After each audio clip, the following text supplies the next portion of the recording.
5 seconds.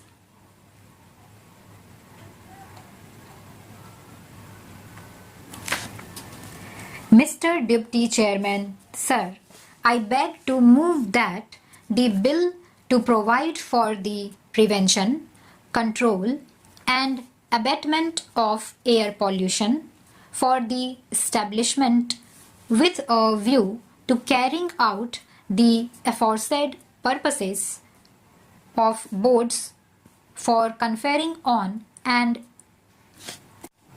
assigning to such boards powers and functions relating thereto and for matters connected therewith as passed by the Lok Sabha be taken into consideration.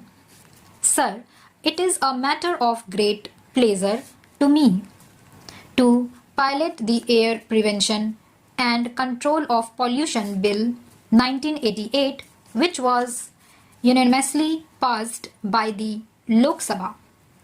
I am sure all the members will agree with me that the problem of air pollution in the country, though not so serious as that of water pollution, should not be neglected as some of our cities like Delhi, Calcutta, Bombay, Kanpur, etc.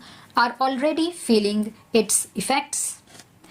It has therefore become necessary to bring in legislation to control air pollution, as prevention is always better and cheaper than cure, and this is especially so in environmental pollution control matters. Before bringing in this legislation, an exercise was made in my ministry to see whether the existing legislation could be suitably modified to deal with this problem. Though there are certain provisions in the Factories Act, Criminal Procedure Code and Smoke Nuisance Act that they have been found to be inadequate. Hence, the need for a comprehensive legislation to deal with all aspects of air pollution was felt.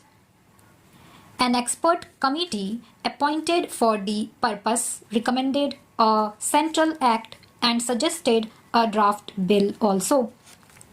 This draft was duly examined and eventually a bill to provide for the prevention and control of air pollution was introduced in the last Lok Sabha in April 1987.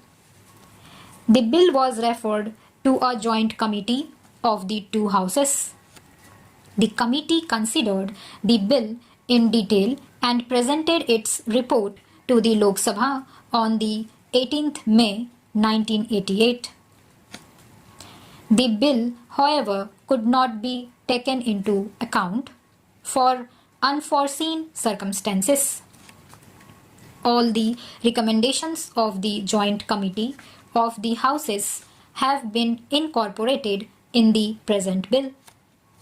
In the UN Conference on Human Environment in 1987, in which India also participated, decisions were made to take appropriate steps for the preservation of natural resources of the earth, which included control of air pollution.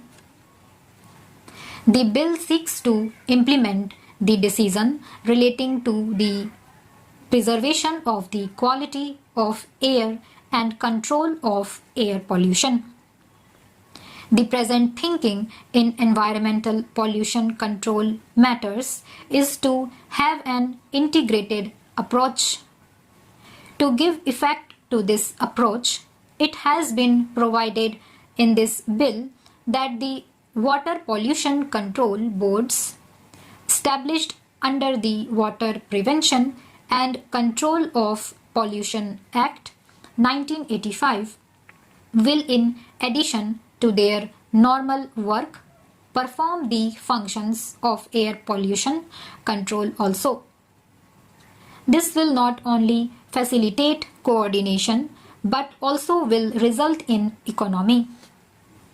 The bill will be enacted by virtue of Article 253 of the Constitution of India. Sir, a few more words about the salient features of the bill. This bill will apply to the whole of India.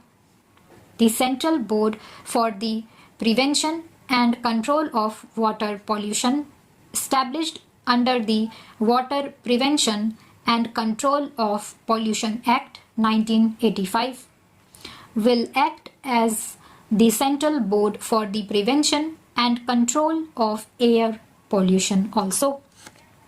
The state boards for the prevention and control of water pollution established by state governments which have adopted the Water Prevention and Control of Pollution Act 1985 will perform the functions of the state air pollution control boards also.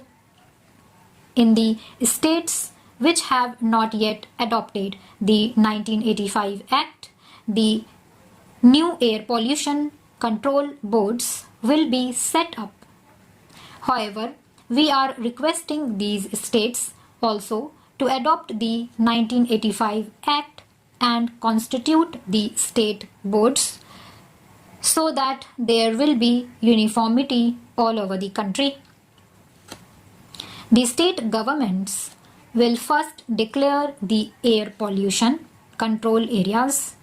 In such areas, industries specified in the schedule to the bill will have to obtain consents from the respective state boards for discharging emissions from their factories. The state boards will lay down the specifications for emission discharge and the particulars of the control equipment that should be put up to abate air pollution. Failure to comply with the consent conditions will render the industrial units liable to prosecution. However, reasonable time will be given for existing industrial units to install the control equipments. The state governments will also issue necessary instructions to ensure that the automobile exhausts do not exceed the specifications laid down by the respective state boards. This bill will, however, not apply to ships and aircrafts. This provision is made as there exists a separate law for the control of pollution in those cases. With these words, sir, I beg to move that the bill will be taken into consideration by the Honorable House. Stop.